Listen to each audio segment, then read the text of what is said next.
Great. Well, the Columbian Editorial Board, we'd like to welcome Washington Secretary of State Kim Wyman and Lori Augino, the State Elections Director. Thank you for coming in. I think we'll try to keep this casual and just have a few questions for you. I believe you met reporter Lauren Dake. She's sitting in to take notes, and she might want to speak to you afterwards. Okay. And just so you know, we are videotaping this for use on our website. Oh, perfect. And we will post it for our readers' benefit. Sure, I didn't do the hair and makeup. Thank you. And I know, and I thought newspaper, I'm fine, right? It's the new age. Apparently, yeah. I gotta get into the at least 90s or something here. But again, thank you for coming in. I think we'll start with, could you briefly explain for some of us novices and for some of our readers, exactly what is the role of the Secretary of State and what brought you to town today? Yes. Well, the role of the Secretary of State primarily is four functions. The highest profile is elections, so I am the state official who oversees elections conduct. We don't count any ballots, but we oversee the county auditors and their role and help train them and do some reviews. The second area is archives, second and third, archives and library. So we are the keepers of the state's history and make sure that it's protected and available for people to view. And then finally, corporations and charities filings. So we're essentially the way the public can get information on all for-profit and nonprofit corporations in the state of Washington.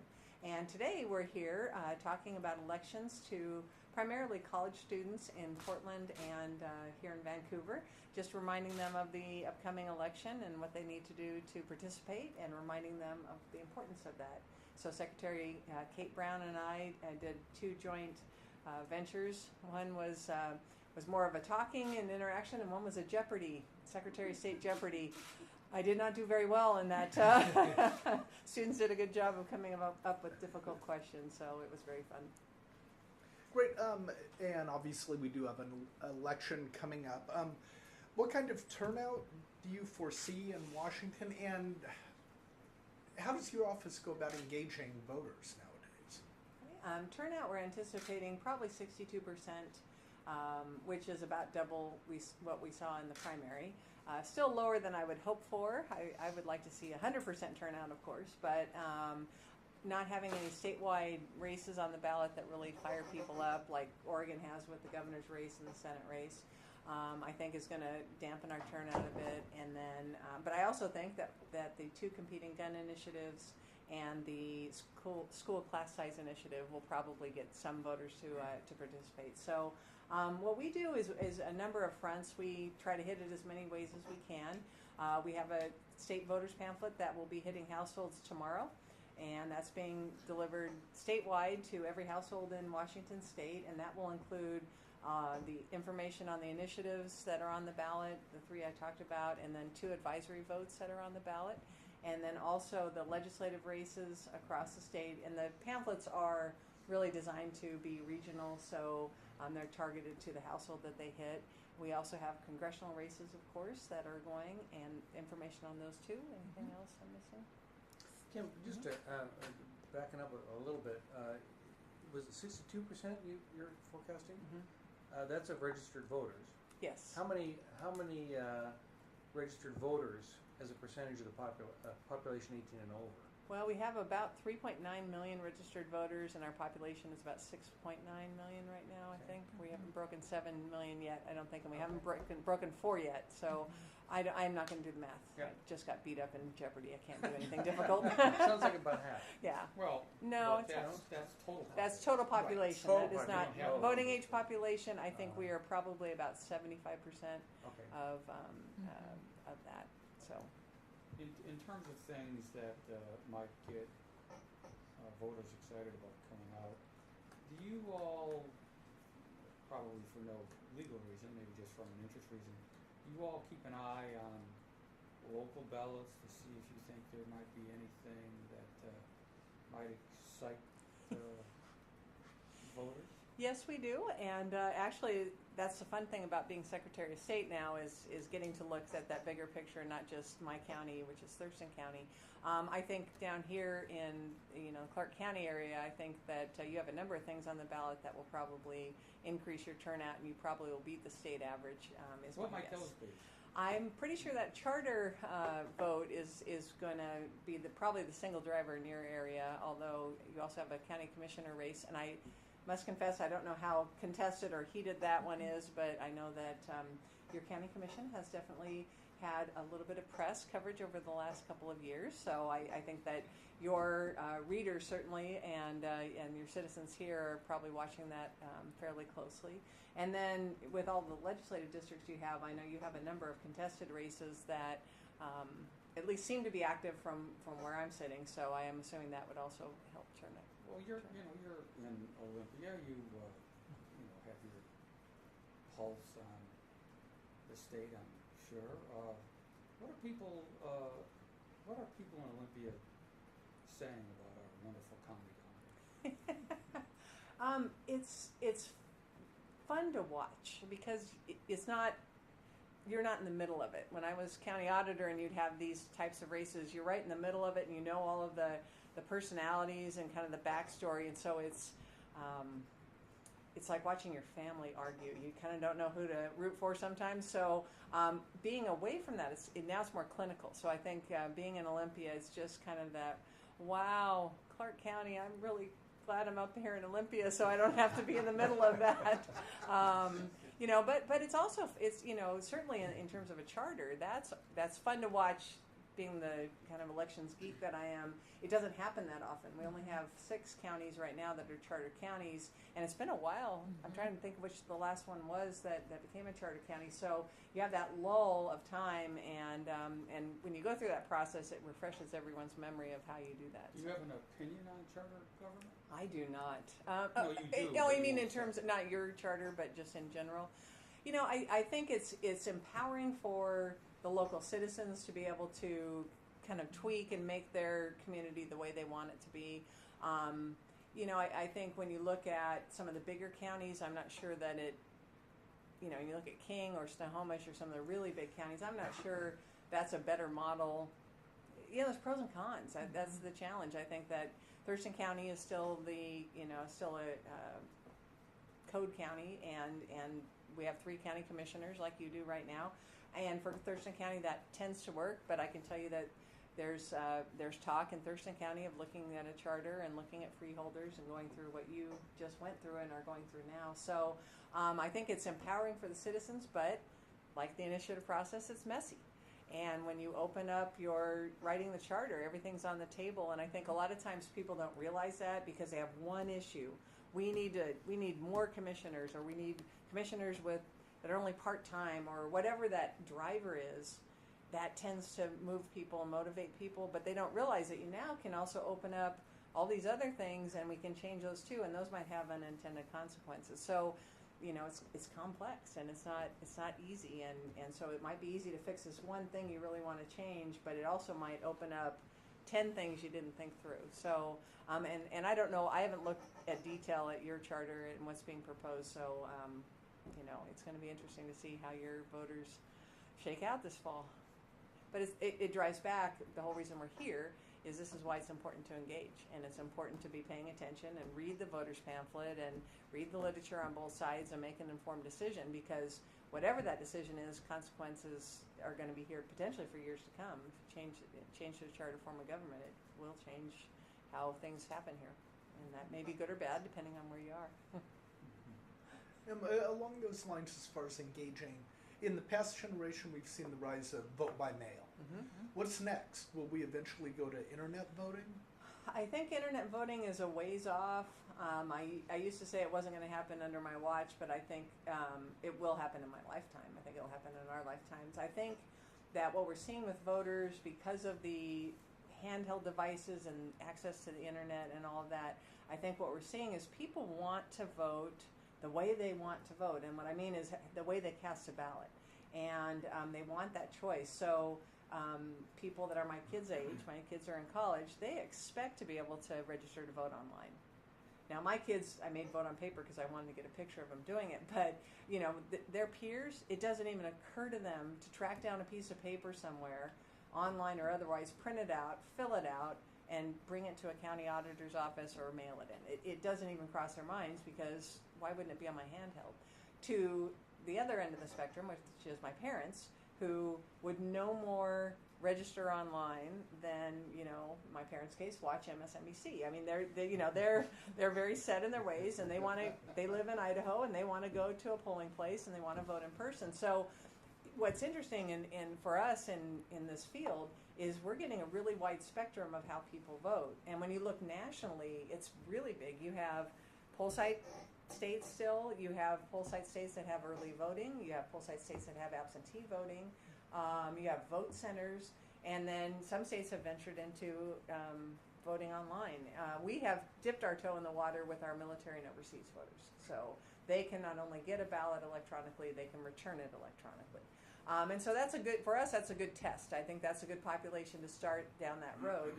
But, there's a whole lot of things we got to work out to make sure that people believe those results and they believe that process. And so the incremental kind of dipping your toe in the water, I think, is good. But, just like we couldn't go to vote by mail overnight, it took us about a decade as a state to really evolve. I think that this electronic, means of getting a ballot, and your voters, all of you, if you need to get a ballot between now and election day, and you find yourself in, especially, this actually happened to me, you find yourself in Seattle the night before the election, and you realize that your ballot's sitting on your counter at home and you can't get back to it, you can go online and you can download that ballot from your Clark County Auditor's website, and you can print that out and vote it and mail it back. So, I think that people expect that flexibility, and they expect that ability to choose how they vote, and I think that expectation will grow over time. How about the voters' pamphlet? When will that stop going out in its current form? In terms of the general voters' pamphlet, not anytime soon, because interestingly, the voters' pamphlet is a constitutional requirement. It's part of the initiative referendum process, and I know this because we're celebrating the 100th anniversary of our state voters' pamphlet. That will be in the pamphlet you receive in the next couple of days. And so it's a requirement that we mail it to every household, that we provide it to every resident. So so right now, I might be wrong because I didn't go to law school, but I think we might have to tweak the Constitution to make it an electronic format. But the other piece of it is, and why we print it, ironically, it's actually cheaper to meet that requirement to mail it to every household. As you all know, cheaper than like doing a targeted mailing, letting people say, I want it electronically, I want it by paper, and many of our voters still want it by paper.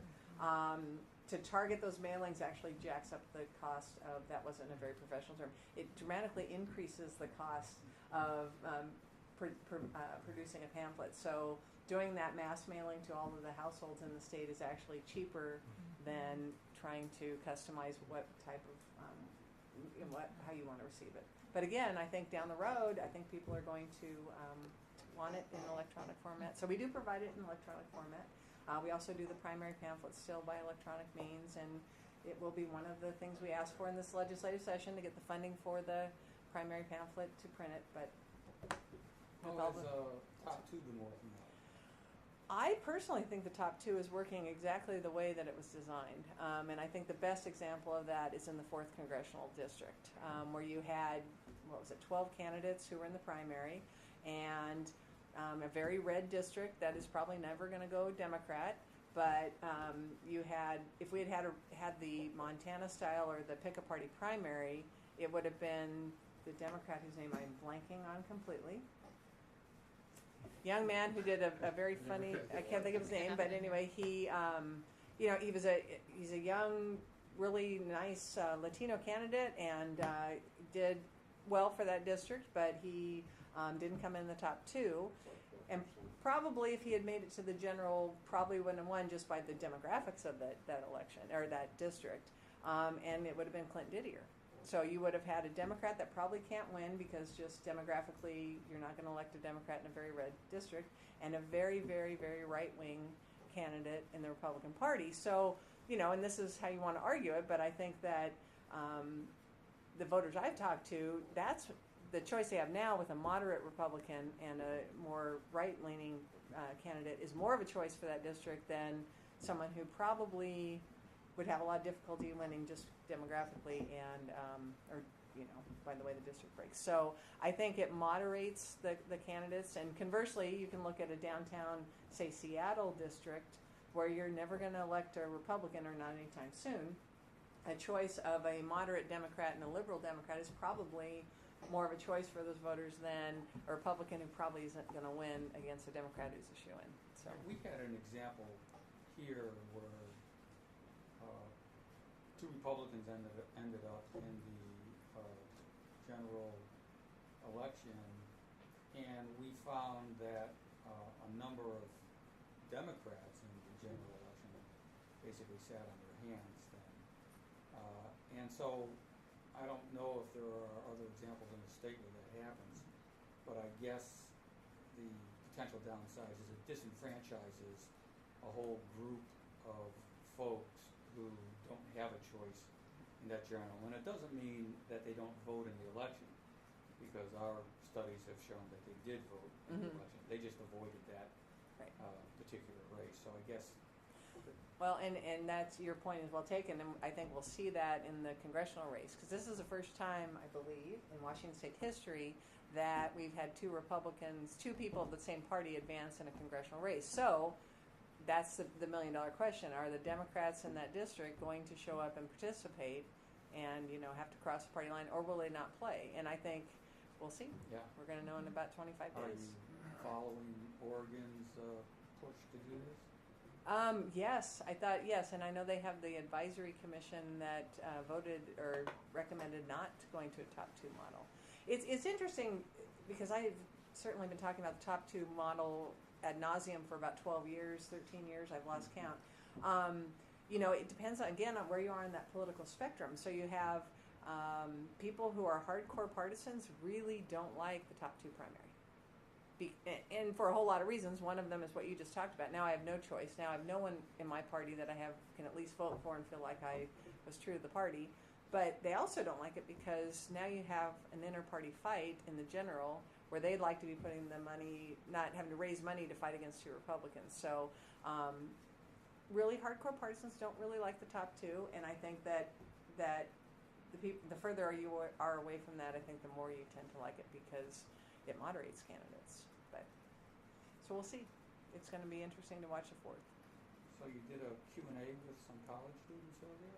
We did. Give me the best question that was asked to you. Oh, the best question. I think the best question was if you knew everything you know now and could redo your path to becoming elected, what would you do differently? And Secretary Brown, I'm trying to remember what her answer was. What did she say? She would have it speak to groups. She would have, Done more public speaking. in the That's right. courtroom. In the She would have courtroom. been an attorney who had more time in the courtroom rather than behind the scenes. And she has a law degree, so that was her background. And mine was, I wish I had met. I wish I had probably done poli-sci undergrad and not followed my dad's advice, which was don't do poli-sci undergrad, and I followed his advice. Of course, he said do computers or math, which was actually really good advice too, and I didn't follow that either. But it probably, trying to be more exposed to it earlier, so I would have known the possibilities, because I didn't realize I could have done the things I did. It's worked out pretty well though, so I'm not complaining. But Well, here's my college question. Okay. That was mostly college. What do you believe, or how much do you believe in career politicians? I mean, in the old days, public servants were really just that. Mm-hmm. They felt like they had an obligation. They got into the business, Mm-hmm. politics, for a very short period of time. Mm-hmm. And then they got on their horse and they went back to the farm. Mm-hmm. We seem today to have career politicians who, once they get in, they're in, Mm-hmm. and they're going to put up one heck of a fight to get out. Mm-hmm. Is there a better way? Which is the better way? I think an engaged electorate is a better way, and people actually showing up and voting. But I do still, to my core, believe we have term limits every 2, 4, 6 years, depending on the office, and they're called elections. And I think that, and I do believe that to my core. Term limits, my personal feeling on term limits, and it's not because I'm elected, I had this before I was there, is you just empower staff.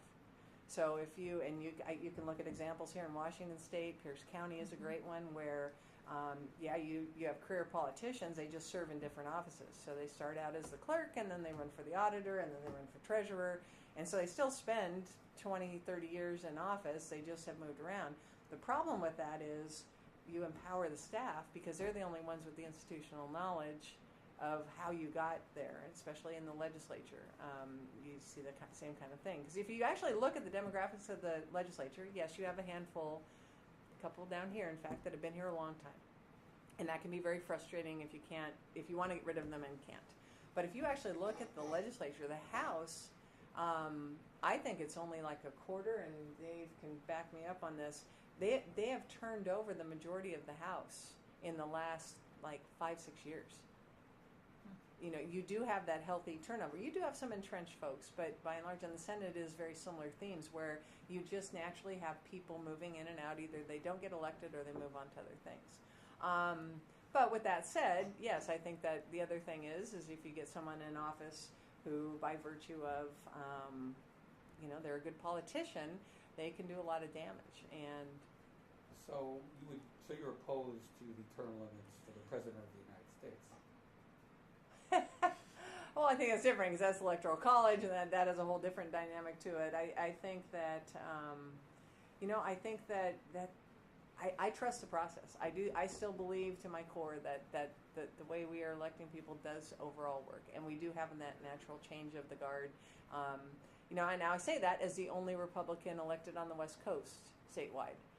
I say that as, being in a party that hasn't had the governor's mansion in 30 years. So do I have a source of frustration with the way the system sometimes plays out? Yeah, but I think, you can do things to change that. And wait a minute, did you just say you're the only elected Secretary of State? No, I'm the only statewide executive branch statewide elected official who has On the West Coast? On the West Coast who's Republican. What the heck? I know. So Congratulations. thank you. I know if there was only going to be one, I was kind of happy it was me, but it's kind of depressing. Election night was depressing, actually, because the whole team was down. And Well, what the heck's wrong with your party? Why is that? I think that's going to have to be a whole nother Ed board in itself. I think we have a great deal of difficulty with message. And I think that, you look back 2 years ago, and what happened right before Election Day, I remember it very vividly. We had a couple high-profile congressional campaigns nationally that imploded. And you had a couple of seasoned veteran campaigners who should know better say really, really stupid things that offended me, offended women, and that just played to the message the other side was spouting, and it reinforced it, and I think helped them.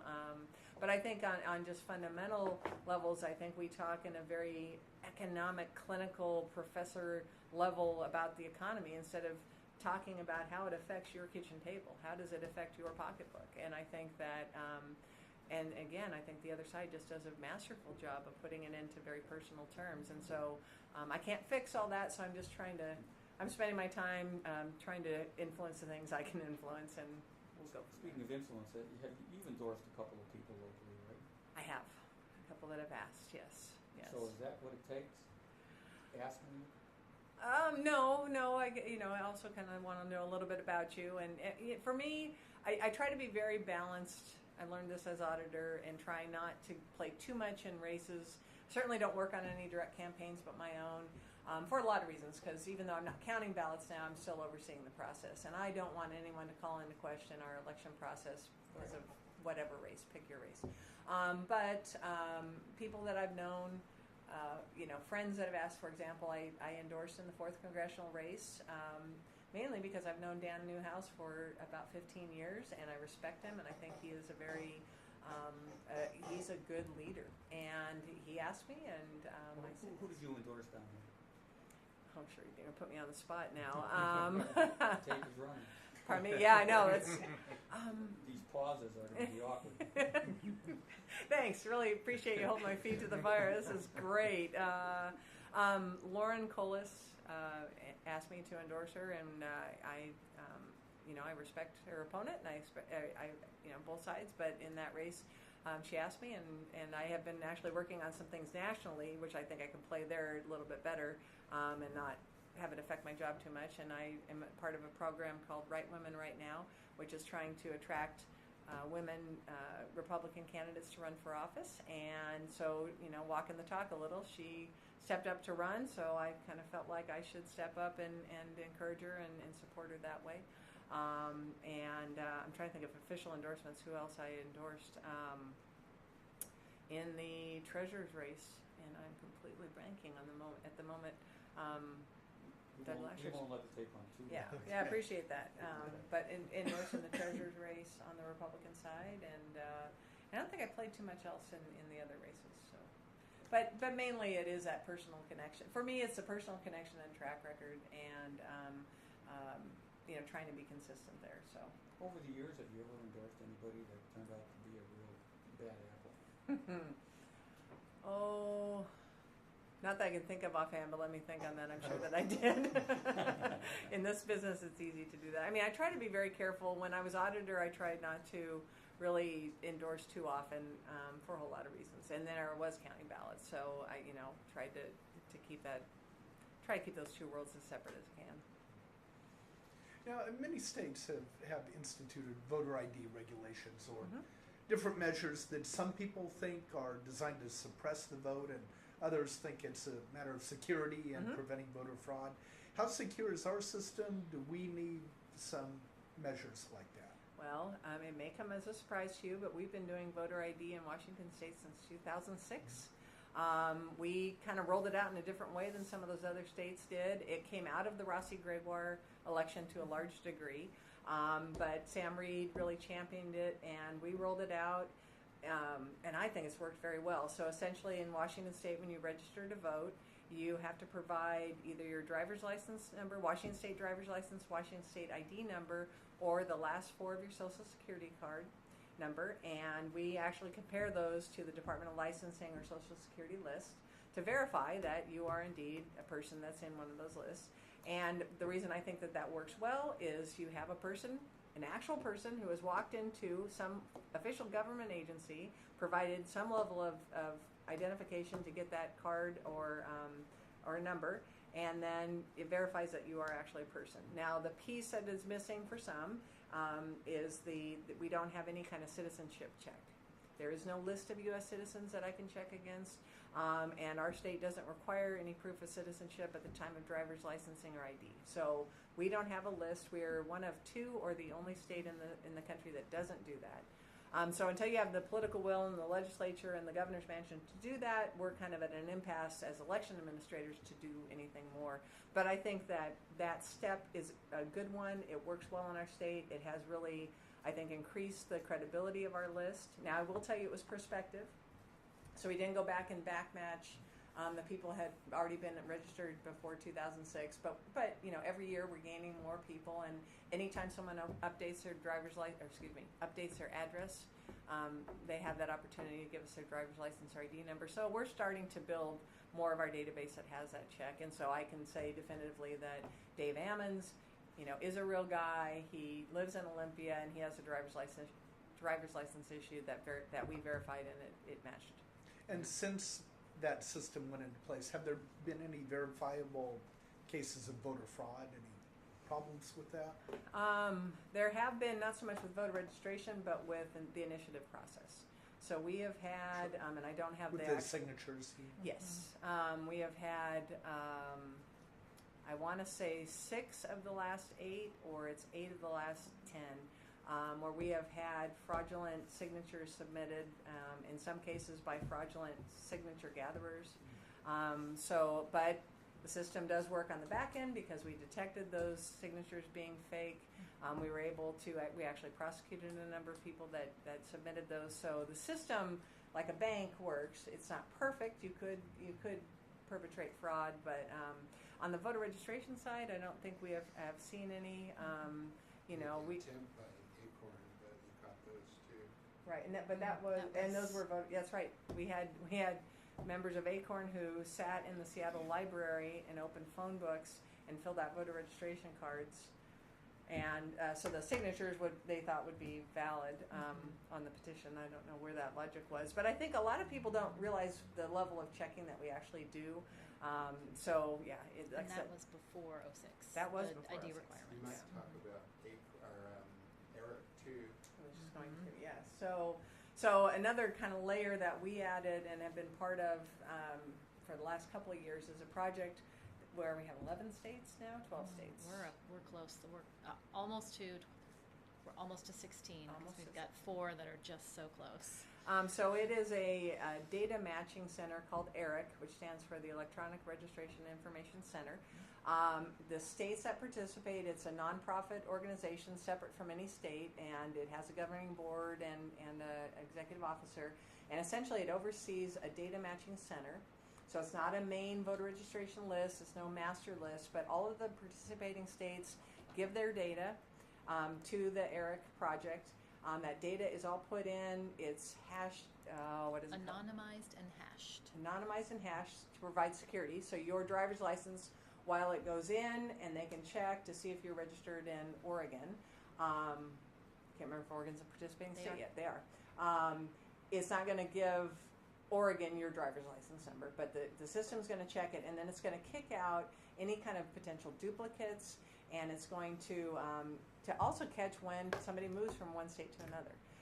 But mainly to make sure they're not registered in multiple states. And that system is working really well. So we're really able to do on another level a cleanup of our rolls and have a higher confidence level that those addresses are up to date and that people are only registered in our state.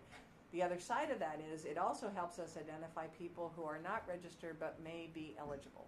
So they're old enough, and if they meet the criteria, the other 4 parts of the criteria, they could register to vote. So we are able to send mailings to them and just remind them. We just did one about a month ago to a few hundred thousand. 200,000, yeah. 200,000 potentially eligible. So typically they're people that just turned 18 recently.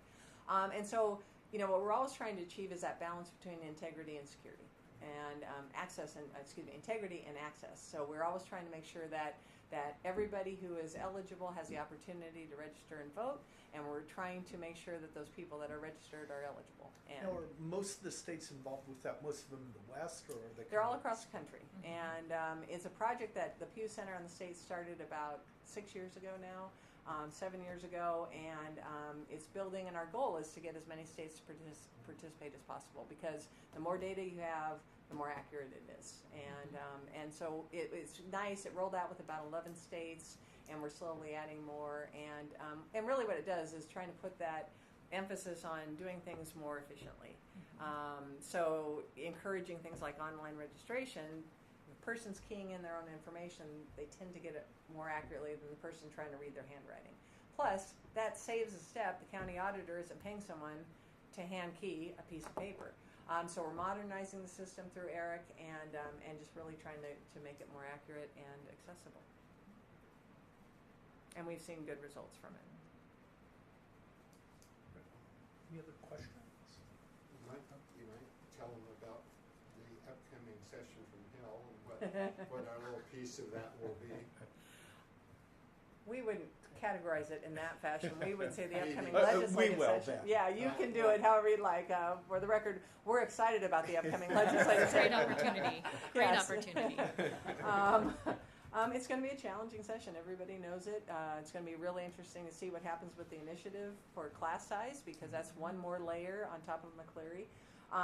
But in that very difficult session, we have a couple of very big asks, and I think I've talked to you last time I was here about concerns we had about the library and archives future. My introduction to my job was finding out that not all of the legislative body, not all the members, really see value in our state's history, or see value in they see value in the state's history. They just don't want to pay for what it takes to keep it accessible. And the state library, they aren't sure has a relevance in the 21st century. So we've done a lot of soul searching over the last year, and I have determined that yes, it is important, and we do need to fund it. So when we went into this current budget, the 13-15 budget, the legislature moved, if you remember, moved our funding for the library from the general fund, which is where most government activity happens, to a fund that Sam Rita created for the Heritage Center. And that was supposed to be a debt service fund called the Heritage Center Trust. And when they made that move, it cut the library by about $600,000 out of about a $9 million budget. Very significant cut. We absorbed it. We have done some things to make that work, and we thought we would be okay, but we were concerned because the funding source for that comes from two places: corporation filing fees and recorded document fees. And my concern that I expressed to the legislature 2 years ago was, when you fund something with fees, it's volatile, and if things change, you may lose a lot of funding, and unfortunately, that's what's come to pass. If you recall, the mortgage rates ticked up about a year ago, just a little bit. People stopped refinancing their home loans, and that has had a huge ripple effect not only on us, but on the low-income housing fees that are tied to that, and affordable housing fees that are tied to that. So to our bottom line, we have been able to absorb those cuts. We've made some significant cuts in our library operations. Our library hours are half of what they were, and a few other things that we did to absorb it. But going into the next legislative session, we anticipate a $2 million shortfall that I cannot absorb. The library is as lean as it can be. It's half the size that it was when it came to the Secretary of State's office a decade ago. And we have done all of the things everybody talks about. We are doing more with less. We have half the staff. We are providing the same level of service. We can't absorb anymore. And so my highest priority is getting a backfill of that $2 million funding from the legislature. Because, and this is probably the most important thing for you to understand from my perspective, is the library is more than just a building in Olympia. The library touches every community in the state, including yours.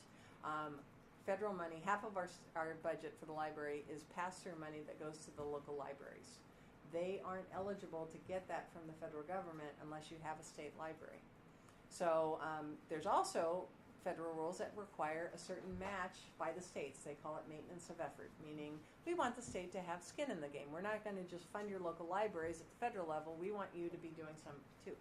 And we are now below that maintenance of effort level, and we are actually losing some of those local dollars from the federal government because the state is not paying enough towards that.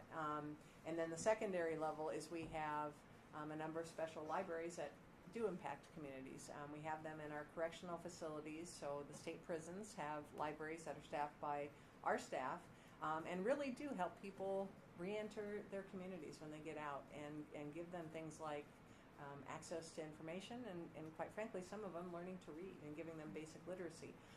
To our specialty libraries in the state hospitals, so Eastern and Western State have libraries that we support. And then our Watauble, our Talking Book and Braille Library, which has about 10,000 patrons statewide.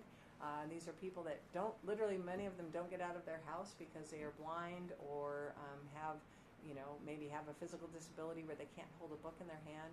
And we send them books in a medium that they can use. It might be Braille, it might be a flash drive, it might be an audio recording on a cassette tape. And this actually is their connection to the outside world. So we have these really important library programs that we need to continue. Another thing we got out of the last session was the Microsoft IT Academy. Partnership with Microsoft that every library in the state, over 400 I think, has access to. If you have a library card or get an access code, you can have access to over 400 classes from basic computer literacy to high-level programming. And these are skills for family wage jobs. And so we've had about 9,500 people participate in that program statewide, and we think it's a success. I need to now start finding some of those stories so I can talk about people that have improved their jobs, but it helps employers because they can provide free training. Did I mention it's free? I should mention it's free. So employers can provide their staff free training. You could provide your staff free training in Microsoft things to people who are trying to improve their job skills or maybe get a job. So it's those kinds of things where a local library couldn't do it on their own, but with state library we can provide these programs that can really better communities. And So, given the Mhm. fact that I'll say it, this is going to be a session from hell, yes, what are your odds of getting that kind of support from the legislature? well, the optimist half full glass. In the scope of the dollars that they have, it's a small. Literally, I've been told by staff in the legislature that our budget is budget best because it's such a small number. To me, they're big numbers; they're millions of dollars. But so in the scope of what they deal with, we're kind of small but important. So I've been going around the state, starting to meet with legislators in their district and talking to them about the impact here in Clark County, the impact in the 19th legislative district. Here's what the impact is. And I'm starting to help them see that connection. And then I think part of my job is modernizing the library and the archives. So one of the things we're picking up, and is different from the last time I was here, is we want to combine the library and the archives into a single function and facility. Probably not the Heritage Center building that Sam had envisioned on the Capitol campus because it's very expensive and it's very politically charged. So we're gonna one of our second big asks is to try to look at other sites to combine those two functions. One, because it would actually save some money. We're spending a lot of money leasing a building for the library, for example, that could go to debt service. And I think those operations have similar functions that we could probably do more efficiently if they were in one location. Plus, I think we need to start looking at what the library and the archives of the future looks like. We have a digital archives right now. We have over 150 million documents that are imaged and accessible online. We still have to keep the paper because that is the archival standard. But I think how do we move forward? And if you look at a library, for example, all electronic or all paper, both are expensive for different reasons. It's the licensing for the all electronic books, and it's the brick and mortar for the paper. There's got to be somewhere in the middle that's a sweet spot that is makes more sense economically and accessible. So I think we're trying to do that, and we have a project called Library 21 that we're really trying to look at what does the library look like in 10 years, what does it look like in 20 years, and try to bring the library into the future and the archives for that matter. So that's part of my solution is give me a little bit of money and we're going to make it better and try to save money in the long run. And then while we're at it, if you want to know my other big financial ask, it's in elections. Over the last 10 years, the state of Washington has gotten a lot of federal money through the Help America Vote Act, which was out of the Bush v. Gore election. You remember that little presidential race? And, so we got about $75 million that came to the state of Washington and went to counties to help them replace voting equipment. We certainly did things like created a statewide voter registration database that has improved our elections. That money is now running out, and so basically to the legislature, we saved them a lot of money that they didn't have to pay from the general fund to support elections. Now they're going to have to start paying that. So we have about a $3 million ask for the biennium to backfill that federal money to continue doing some of our election operations. So, but even there, we're looking to how do we modernize the systems. Clark County replaced their tabulation system probably 7 to 10 years ago, and it's getting to end of life. And I'm not sure where they are in voter registration and what system they have, but we're very similar themes across the country, and certainly in our state is that most county officials replaced equipment about the same time. It was about 10 years ago, and now everybody is needing to move to new equipment, and we have challenges because the federal government, when Congress created the Help America Vote Act, they created standards for voting systems, and they said that the Election Assistance Commission would set those standards, and these were people that were appointed by the president, and we haven't had those commissioners in 3 years. But now they're starting to appoint them, so hopefully we will. So Lori actually is working on a number of national initiatives trying to move forward so we can actually start having standards so people can replace equipment. Because we've been kind of on hold waiting for that to happen. Sorry, that was a way more information than I probably wanted. But It's okay. we have an ambitious agenda in the legislative session, and a lot of big asks from our So perspective. does everybody, though. Exactly, and we're competing with McCleary, and everybody Sure. is. And so nothing about it is going to be easy, but if it were easy, anybody could do it. And so it's kind of job security, I think, for me in some really convoluted way. So. Great. Any other questions? Well, thank you very much You're for coming welcome. in. Appreciate You're your welcome. time. Thanks. Putting me on the hot seat for your endorsements. That's the second ed board that said that. It happened over in Eastern Washington too.